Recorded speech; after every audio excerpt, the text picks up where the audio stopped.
How's it going, residents? Arclay here, welcome back to the channel, and if you are new here, welcome to the family. First off, apologies for the lack of content here on the channel, but I'm coming back, more content on the way, I promise, a lot of cool things planned.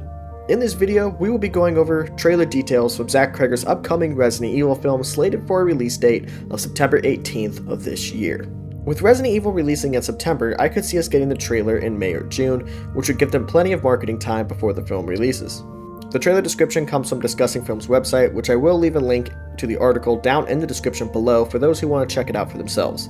The description reads, Zach Cregger took the stage at CinemaCon 2026 to introduce his take on the Resident Evil franchise, sharing that he was inspired by the game's mechanics and that the film would stay true to the franchise's tone as much as possible. Cregger then introduced an exclusive teaser for the film, which opens with a lone man, Austin Abrams, walking into an abandoned house on a winter night. He then uses the phone to leave a voicemail for his girlfriend, which is played over the rest of the teaser. Abrams' character explains that he's been on the run, and we are treated to images of him investigating dark houses, sewers, and running down a vacant street. The teaser holds back from showing too much horror imagery, but there is a bloated naked creature that watches Abrams in the sewers, as well as hands that emerge from the door of a dark house. The title card also uses the withered font from the latest Resident Evil titles.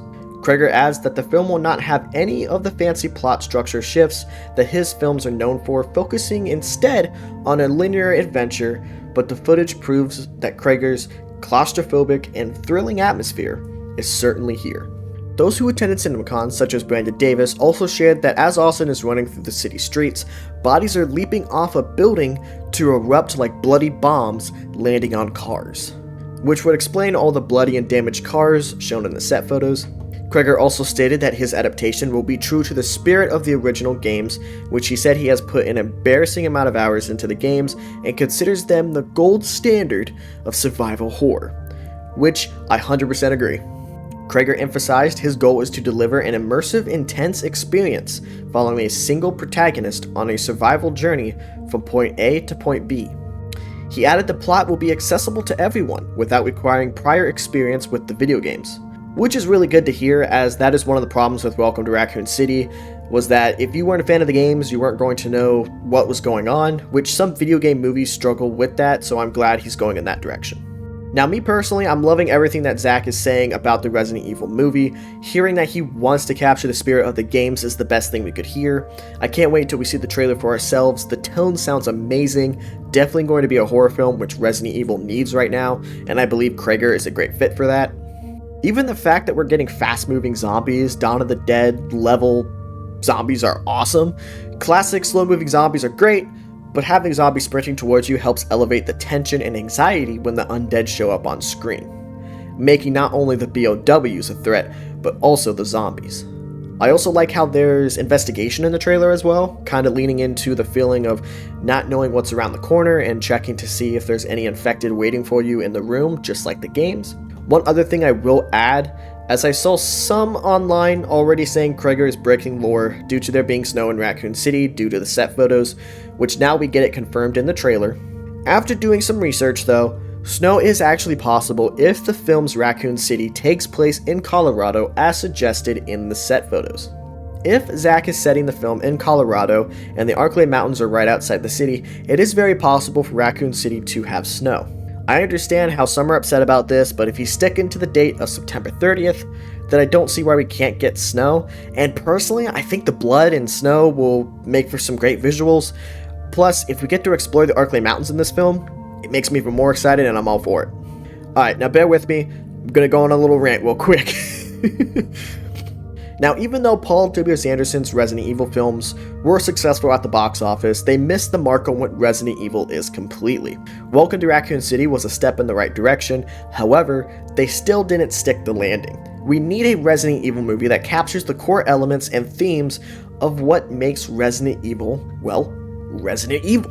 Now, I hope I won't be hypocritical or contradicting when I say this, but even though I want an adaptation of Resident Evil 1, 2, or even 4, which I think would work best as a movie, I don't have faith Hollywood can do it right, even though I know it can be done.